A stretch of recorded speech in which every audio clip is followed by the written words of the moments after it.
Hi viewers, మనం వచ్చేసి first standard సారంగిలో వచ్చేసి 6th లెసన్ చూస్తున్నాము. తీన్ సాతి, ముగ్గురు స్నేహితులు అనమాట.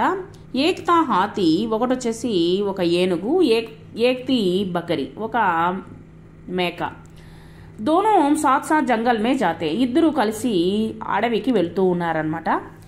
హాతి డాలి చుకాతా, కొమ్మని వంచుతూ ఉందన్నమాట ఆ ఏనుగు.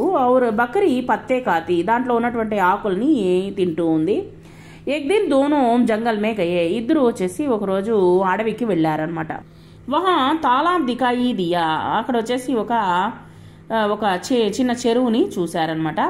వహా ఏక్ బేర్ కా పేడ్తా, ఒక బేరి చెట్టు ఉన్నదనమాట. హాతీని పేడ్ హిలాయా, ఆ యొక్క చెట్టును వచ్చేసి బాగా ఊపింది. బకరి బేర్ కానే లగి, అక్కడ ఉన్నటువంటి ఆ యొక్క బేరికాయల్ని తినడం మొదలుపెట్టింది అనమాట ఈ యొక్క మేక. తర్వాత వచ్చేసి ఇది బేరికాయలు అంటే ఐ థింక్ రేగి పండ్ల చెట్ట ఏమో తెలియదు, రేగి చెట్టు లాగా ఉంది. తర్వాత వచ్చేసి తబి పేడ్సే చిడియాక బచ్చా పానీ మే గిరా, అక్కడ ఉన్నటువంటి ఆ చెట్లో వచ్చేసి గూడు ఉందనమాట, పిచ్చుక గూడు. పిచ్చుక గూడులో చిన్న పిచ్చుక ఉన్నది. ఆ పిచ్చుక వచ్చేసి తన నీళ్ళలో పడిపోయింది. దీన్ని కాపాడడం కోసం బకరీ ఉసే బచానే గయ్యితో వహబీ డూబ్నే లగి, సరేనేసి దాన్ని కాపాడడం కోసం తాను ఆ యొక్క చెరువులో దూకింది. దూకిన వెంటనే ఇది కూడా మునిగిపోయింది అనమాట ఆ యొక్క మేక. హాతీని దోనోంకు బాహర్ నికలా, ఏనుగు వచ్చేసి ముగ్గురిని బయటికి తీసుకొని వచ్చింది. కుछ दिनों में चिड़िया का बच्चा बड़ा हो गया, కొన్ని రోజుల తర్వాత ఆ యొక్క పిచ్చుక పెద్దదైంది.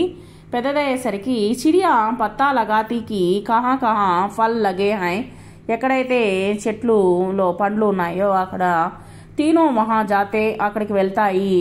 ఆవిడ కూబ్ ఫల్ కాతే, అక్కడ ఉన్నటువంటి పండ్లన్నీ తింటాయి. అబ్ తీన్ సాతి సాత్ రాతే, ఒకరినొకరు విడిచిపెట్టకుండా ముగ్గురు కలిసిమెలిసి ఉండేవి. ఇక్కడ ఇచ్చినటువంటి యొక్క బొమ్మల్ని గుర్తించి నెంబరు వేయండి. ఫస్ట్ నెంబరు, తర్వాత వచ్చేసి సెకండ్, తర్వాత వచ్చేసి third, fourth, fifth, 6th number అనమాట. తర్వాత ఇక్కడ కహానీ మే ఆయే 3 సాతియోं के नाम बताइए, బకరీ మేక, చిడియా పిచ్చుక, తర్వాత హాతి ఏనుగు. ఇక్కడ ఈ మాత్ర అనేటువంటిది ఇవ్వలేదు. ఇప్పుడు వచ్చేసి మనము రాయాల్సి ఉంటుంది. బకరీ, హాతీ, చీంటీ. తర్వాత వచ్చేసి తితలి అంటే బటర్ఫ్లై, చీంటీ అంటే చీమ. తర్వాత వచ్చేసి తితలి, గిలహరి మీన్స్ ఉడత, మిఠాయి మీన్స్ స్వీట్స్ అనమాట. తర్వాత మచలి అంటే ఫిష్, చేప. బాహర్ అంటే బయట, కచువా అంటే టార్టాయిస్, తాబేలు. తర్వాత వచ్చేసి ఇక్కడ చోట చిన్న, బడా మీన్స్ పెద్దది. తర్వాత వచ్చేసి అందర్ మీన్స్ లోపల, లహర్ అంటే అలా, కూద్నా మీన్స్ దూకడము, కమల్ మీన్స్ లోటస్. తర్వాత వచ్చేసి బాల్ మీన్స్ జుట్టు, తైర్నా మీన్స్ ఈదడము. ఇక్కడ మన చేతి ముద్రని వేసి అక్కడ ఉన్నటువంటి బొమ్మల్ని మీరు డిఫరెంట్గా ఆ బొమ్మలు వేసి సంతోషాన్ని పొందండి. తర్వాత వచ్చేసి మచలి, ఇక్కడ వచ్చేసి నెంబర్స్ ఇచ్చినారు, నెంబర్స్ని కలిపి బొమ్మ వేస్తున్నాము, మచలి. తర్వాత వచ్చేసి గేంద్ అంటే బంతి అనమాట. సో కలర్ వేసి ఆనందించండి. Thank you very much.